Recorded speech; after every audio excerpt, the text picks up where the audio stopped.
एक बार एक राजा के दरबार में एक बहुत चतुर मंत्री था। उस मंत्री के पास हर समस्या का हल था और राजा उसके बिना कोई बड़ा निर्णय नहीं लेते थे। इस वजह से दरबार के अन्य लोग मंत्री से ईर्ष्या करते थे।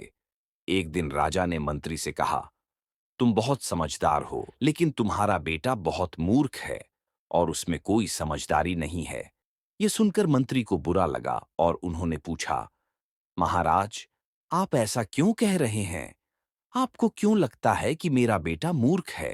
राजा ने कहा, हर सुबह जब मैं लोगों से मिलने जाता हूं तो तुम्हारा बेटा वहां मौजूद होता है। मैं उससे हर दिन पूछता हूं कि सोना अधिक मूल्यवान है या चांदी, और हर बार वह कहता है कि चांदी अधिक मूल्यवान है।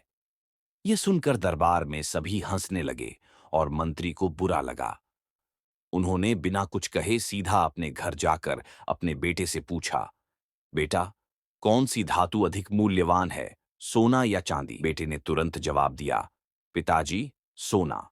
मंत्री ने फिर पूछा, अगर तुम्हें पता है कि सोना अधिक मूल्यवान है तो तुम रोज राजा को गलत जवाब क्यों देते हो और कहते हो कि चांदी अधिक मूल्यवान है? बेटे ने जवाब दिया, पिताजी, हर सुबह राजा बाजार में लोगों से मिलने आते हैं। हर दिन वह मुझे बुलाते हैं, मेरे सामने दो सिक्के रखते हैं, एक चांदी का और एक सोने का, और कहते हैं कि अधिक मूल्यवान सिक्का ले लो।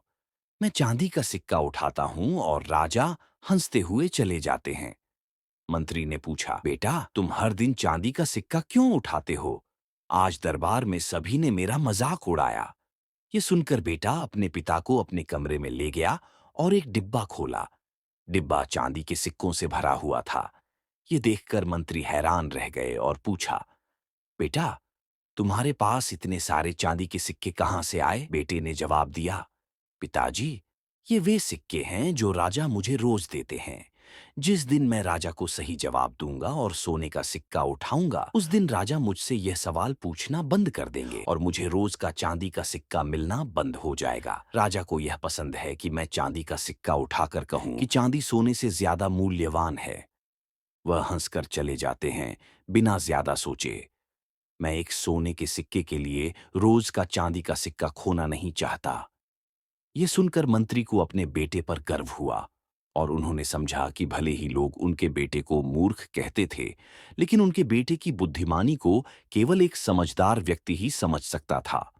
अब जब भी कोई उनके बेटे को मूर्ख कहता, मंत्री मुस्कुराते और चुप रहते।